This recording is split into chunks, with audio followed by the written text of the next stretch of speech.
Welcome to Suman TV. నేను మీ నవీన్. ప్రస్తుతం నేను జీవశ్రీ ఆయుర్వేదిక్ వెల్నెస్ సెంటర్లో ఉన్నాను. మనతో ఉన్నారు ప్రముఖ ayurvedic expert doctor Sunitha Grace గారు. హాయ్ మ్యామ్, నమస్తే అండి. నమస్తే నవీన్.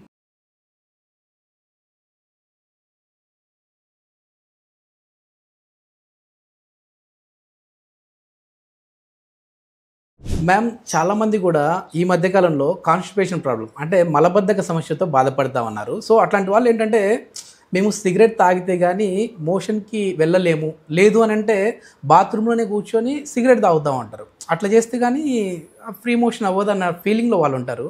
అట్లాంటి వాళ్ళకి అంటే ఏంటి, ఏమైనా ట్రీట్మెంట్స్ మన ఆయుర్వేదంలో అట్లాంటి సిగరెట్ కాకుండా ఏమైనా ట్రీట్మెంట్స్ ఉన్నాయా, లేదు అని అంటే ఫ్యూచర్లో వాళ్ళకి ఏం ప్రాబ్లమ్స్ వస్తాయి? సో చాలా చాలా చాలా ఇంపార్టెంట్ అండ్ వాల్యుబుల్ క్వశ్చన్ అడిగారు మీరు. డే టు డే నేను చూసే పేషెంట్స్లో చాలామంది అడుగుతూ ఉంటారు. వాళ్ళు అడగరు కానీ వాళ్ళ ఇంట్లో వాళ్ళు అడుగుతారు. ఓకే. సో పెద్దవాళ్ళు అంటే మిడిల్ ఏజ్డ్ వాళ్ళు, యంగ్స్టర్స్ కూడా ఇందులో చాలామంది బాధితులు అనాలో సఫర్ అవుతున్న వాళ్ళ అనాలో నేను ఇంకా మీరే జనాలు డిసైడ్ చేసుకోవాలి. మీ ఫేవరెట్ హీరో సినిమాలు చూస్తారు, అందులో ఫస్ట్ డిస్క్లైమర్ ఏమొస్తుంది? Alcohol is injurious to health, smoking causes cancer. So ఈ క్యాన్సర్ మీకు లంగ్స్లోనే వస్తుంది కాదు, కోలోరెక్టల్ క్యాన్సర్స్ కూడా ఇవాళ చాలా ఎక్కువ అవుతున్నాయి. అంటే రెక్టమ్ యానస్ దగ్గర వచ్చే క్యాన్సర్స్, పేగుల్లో పెద్ద పేగుల్లో వచ్చే క్యాన్సర్స్.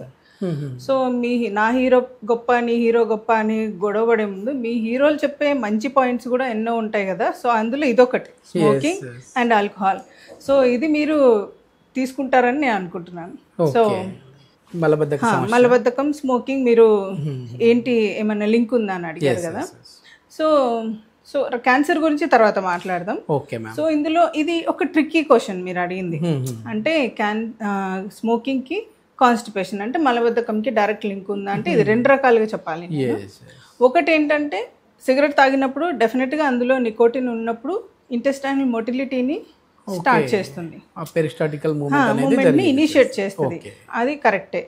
కానీ కొంతకాలం వరకు అది ఉంటుంది. తర్వాత అది లాంగ్ రన్లో అది ఏమి మీకు బ్యాడ్ ఎఫెక్ట్ చూపిస్తుందంటే ఇంటెస్టైన్స్లో ఉన్న మీకు తెలుసు గుడ్ బ్యాక్టీరియా, గట్ మైక్రోబయోమ్ అని ఇవాళ రేపు చాలా దాని గురించి ఎక్కువ ఫోకస్ నడుస్తుంది, రీసెర్చ్ నడుస్తుంది. అన్నిటికీ కూడా గట్ ఈజ్ సెకండ్ బ్రెయిన్, అక్కడి నుంచే మీ ఆరోగ్యం అనారోగ్యం అక్కడి నుంచే స్టార్ట్ అవుతుందని మనకి తెలుసు. సో అక్కడ ఉండే మంచి బ్యాక్టీరియా చాలా వరకు అవసరం అని మనకు తెలుసు కదా. దాంట్లో ఆల్టరేషన్ చేసి గుడ్ బ్యాక్టీరియాని తక్కువ చేసి బ్యాడ్ బ్యాక్టీరియాని which is harmful for health దాన్ని పెంచడం, డిఎన్ఏ కూడా డ్యామేజ్ అవ్వటం ఇలాంటివన్నీ అవుతాయి. సో మీరు స్మోకింగ్ చేసి మీరు క్యాన్సర్లు తెచ్చుకోవడం కాకుండా మీ నెక్స్ట్ జనరేషన్కి కూడా ఆ డిఎన్ఏ నుంచి మీరు దాన్ని పాస్ ఆన్ చేస్తున్నారు. సో మీరు సఫర్ అవ్వండి, నెక్స్ట్ జనరేషన్ ఎందుకు సఫర్ చేస్తారు అది ఒకటైతే. సో టాపిక్ డిబేట్ అవుతుంది. సో ఒకటేమో మోషన్ అంటే పెరిస్టాల్టిస్ మూవ్మెంట్ స్టార్ట్ చేసి నికోటిన్ మోషన్ వెళ్ళడానికి మార్గం స్టార్ట్ అవుతుందని ఒకటి. ఇంకొకటి ఏంటంటే ఇదే లాంగ్ రన్లో అది మొత్తానికి లార్జ్ ఇంటెస్టైనల్ మూమెంట్స్ని స్లోగా డౌన్ చేసేస్తుంది.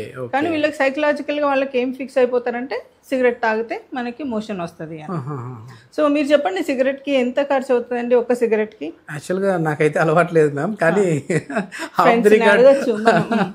సో ఇందాక మన కెమెరా 15 to 20 రూపీస్ వరకు ఖర్చు అవ్వచ్చు ఒక సిగరెట్. మార్నింగ్ సిగరెట్ మోషన్ కి తాగే వాళ్ళు ఎంతమంది ఉన్నారు చెప్పండి? చాలా మంది ఉన్నారు మ్యామ్. అదొక్కటే ఆపుతారా? లేదు, దే విల్ కంటిన్యూ 3, 4, 10 కూడా తాగేవాళ్ళు. సో ఎంత ఖర్చు అవుతుంది పర్ డే? ఓన్లీ సిగరెట్లకి ఒక 100 నుంచి 150 రూపీస్ ఫ్యామిలీ మీద ఎంత దీని బర్డెన్? మంత్లీ వచ్చేసి ఒక 4,000, 5,000 అయిపోతా ఉంటుంది కదా. సో అదే ఖర్చులో మీరు ఒక అన్ని సిగరెట్ల ఖర్చు వదిలేండి, ఒక్క 5.5 రూపాయలు లేదా 6 రూపాయలు, మహా అంటే 10 రూపాయలు ఒక టాబ్లెట్ ఉంటుంది. మినిమం 5 రూపీస్ నుంచి ఉంటుంది. ఆ ఒక్క టాబ్లెట్ మీరు రాత్రి వేసుకుంటే ఫర్ లాక్సేటివ్ అనుకోండి, Ayurvedic laxative which is safe and effective which doesn't harm your gut health or ఏ రకంగా కూడా మిమ్మల్ని ఏ డ్యామేజ్ చేయదు, సైడ్ ఎఫెక్ట్ ఉండదు. ఇప్పుడు అలవాటు అయిపోతుందా మ్యామ్ ఇది కూడా? అంటే ఇప్పుడు ఒక సిగరెట్ తాగితే నెక్స్ట్ డే మళ్ళీ సిగరెట్ తాగితే కానీ మోషన్ రాదు.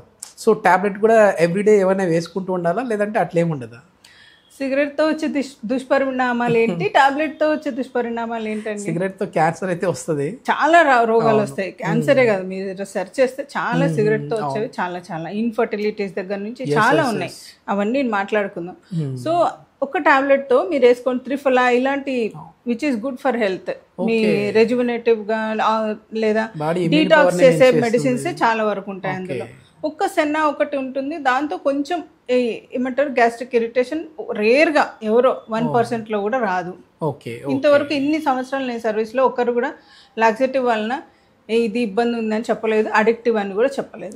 ఇనీషియల్ గా మేము మెడిసిన్ పెడతాం, ఓన్లీ సింపుల్ 1 టాబ్లెట్. అండ్ ఇది ఒక్కటే కాదు, it's a life style issue. Constipation అనేది లైఫ్ స్టైల్ ఇష్యూ. మెయిన్ ఏ కారణం వల్ల వస్తుంది మ్యామ్ ఈ మలబద్ధక సమస్య అనేది? మెయిన్ ఏంటంటే వాటర్ సరిగా తాగకపోవటం. అంటే మనం చేసే పనిని బట్టి, మన ఫిజికల్ ఎక్సర్షన్ బట్టి, మన వాతావరణాన్ని బట్టి ఎన్ని లీటర్స్ మనకి యావరేజ్గా అవసరం, 3 to 4 లీటర్స్. సమ్మర్లో మేబీ కొంచెం ఎక్కువ చేసుకోవచ్చు. సో అట్లాగే బయట ఫీల్డ్ వర్క్ చేసే వాళ్ళు కొంచెం ఎక్కువ తాగాలి. At the same time lack of exercise, బాడీలో అసలు మూమెంట్స్ లేకుండా ఒక్క దగ్గర కూర్చుని పనిచేసే వాళ్ళలో, హార్మోనల్ ఇంబ్యాలెన్స్ అంటే హైపోథైరాయిడ్ ఉన్న వాళ్ళలో, ఓల్డ్ ఏజ్లో ఉన్న వాళ్ళలో, ఇంకా ఒబేసిటీ ఉన్న వాళ్ళలో, అండ్ ఇంకా వేరే హార్మోన్ ఇష్యూస్తో ఇబ్బంది పడే వాళ్ళలో, long term usage of pain killers. Pain killing కోసం పెయిన్ తగ్గించడానికి వాడే మందుల్లో చాలా వాటి ఇవి కాన్స్టిపేషన్ని, మలబద్ధకాన్ని క్రియేట్ చేస్తాయి. At the same time fibre లేని ఫుడ్ తినడం. అందరూ పిజ్జాలు బర్గర్లు అయిపోతున్నాయి కదా మ్యామ్ లైఫ్ అంతా ఇప్పుడు. క్విక్ ఫుడ్ కదా, ఏదైతే క్విక్గా మనకు 2 minutesలో దొరుకుతుంది, లేదా రెడీమేడ్గా బేకరీ ఐటమ్స్ ఇవన్నీ మనకు దొరుకుతాయో తినేవి, ఫ్రూట్స్ కాకుండా. సో ఇవన్నీ కూడా మనకి ఇలాంటి ఇన్స్టెంట్ ఇష్యూని మనకి ఇచ్చేస్తాయి. మైదా ఫుడ్ అవాయిడ్ చేసేది బెస్ట్ కదా మ్యామ్ ఈ కాన్స్టిపేషన్ ఉన్న వాళ్ళు. ప్రాసెస్డ్ ఫుడ్ అన్ని ప్రాసెస్ చేసినవి ఏవైనా కూడా మంచిది కాదు. కాన్స్టిపేషన్ ఈ సమస్య ఇట్లే కంటిన్యూ అవుతూ ఉంటే పైల్స్కి దారి తీసే విధంగా ఉంటుందని చదివానండి. సో ఎంతవరకు కరెక్ట్ అంటారు? కాన్స్టిపేషన్తో ఒక పైల్సే కదా, యానస్ అంటే మలద్వారం దగ్గర వచ్చే సమస్యలు ప్రధానంగా 3 చూస్తాం మనం. ఫిషర్, పైల్స్ ఆర్ హిమరాయిడ్స్, ఇవన్నీ కూడా డైరెక్ట్గా కాన్స్టిపేషన్తో లింక్ అయి ఉన్నాయి. కాన్స్టిపేషన్ అంటే మోషన్ హార్డ్గా రావటం, సో అది రావడానికి మనం స్ట్రెయిన్ చేయటం. సో ఈ రెండిటి వలన ఫిషర్ అనేది ఫస్ట్ చెప్తాను. ఫిషర్ అనేది జస్ట్ యానస్ ఇట్లా ఉందనుకోండి, లోపల లైనింగ్ ఉంటుంది కదా, మన నోట్లో ఎంత సాఫ్ట్గా లైనింగ్ ఉంటుందో అంతకంటే సాఫ్ట్గా లైనింగ్ ఉంటుంది. సో అందులో జస్ట్ హార్డ్ మోషన్ రావడం వల్ల జస్ట్ కట్ అవుతుంది, చిన్న టియర్. ఫిషర్ దీని సిమ్టమ్స్ చెప్తాను. ఎక్కువ పెయిన్, బర్నింగ్ సెన్సేషన్ ఉంటుంది, బ్లీడింగ్ తక్కువ ఉంటుంది, లేదా మోషన్ కంటుకుని ఒక గీత లాగా వస్తుంది, లేదా 1-2 drops మోషన్ వెళ్ళేటప్పుడు లేదా అయిపోయిన తర్వాత జస్ట్ కొంచెమే మైనర్ బ్లీడింగ్ ఉంటుంది. So pain and burning sensation కొన్ని మినిట్స్ నుంచి రోజంతా కూడా సఫర్ అయ్యే వాళ్ళు ఉన్నారు. నరకం అంటే లిటరల్గా నరకం చూస్తారు, చిన్న కట్టే కానీ అక్కడ చాలా సెన్సిటివ్ ఏరియా, నర్వ్ సప్లై అంతా ఉంటుంది కాబట్టి పెయిన్ అండ్ బర్నింగ్ సెన్సేషన్ ఎక్కువ ఉంటుంది. సో ఇది ఫిషర్ సమస్య. ఈ ఫిషర్ క్రానిక్గా అయినంత తర్వాత ఏమవుతుంది, చిన్న పిల్లక లాంటిది స్కిన్ ట్యాగ్ పెరగడం స్టార్ట్ అవుతుంది.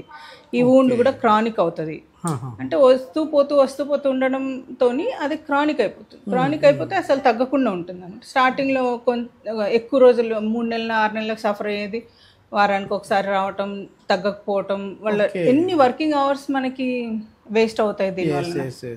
మీ ఫోకస్ అంతా పని మీద ఎక్కడ ఉంటుంది, అక్కడ మనం కూర్చున్న ఏరియాలోనే మీకు కూర్చోలేరు చాలా వరకు ఇబ్బంది పడిపోతారు, పేషెంట్స్ నుంచినే మాట్లాడతారు వచ్చి.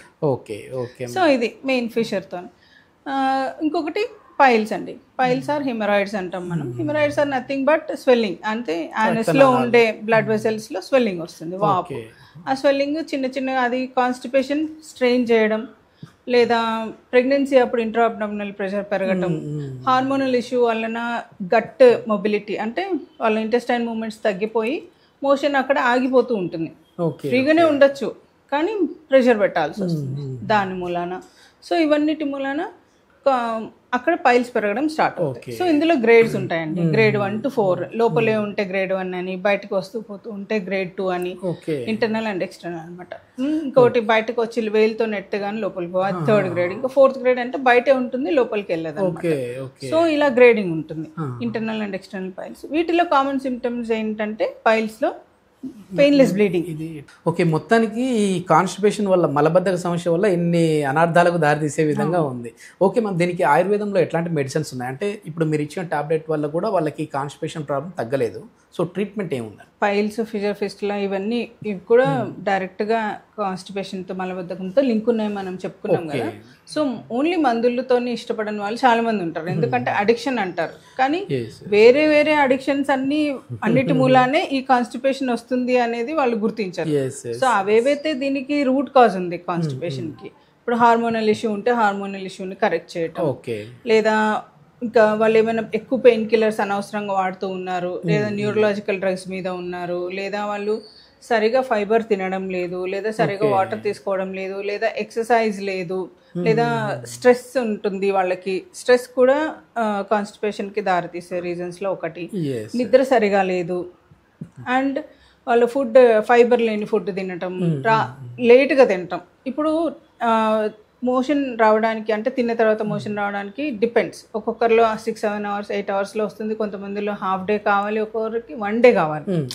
సో మనం అబ్జర్వ్ చేసుకొని దాన్ని బట్టి మన ఈటింగ్ టైమింగ్ చూసుకోవాలి. సో సన్ ఉన్నప్పుడే మనం అపెటైట్ బాగుంటుంది, అప్పుడే డైజెస్టివ్ సిస్టమ్ బాగుంటుంది, అప్పుడే తినాలి ఎక్కువ మేజర్ మీల్స్. సో నైట్ వచ్చే వరకు, ఈవినింగ్ నైట్ వచ్చే వరకు ఈజీగా డైజెస్ట్ అయ్యే ఫుడ్ తినడం. సో ఇలాంటి చేంజెస్ చేసుకోవటం.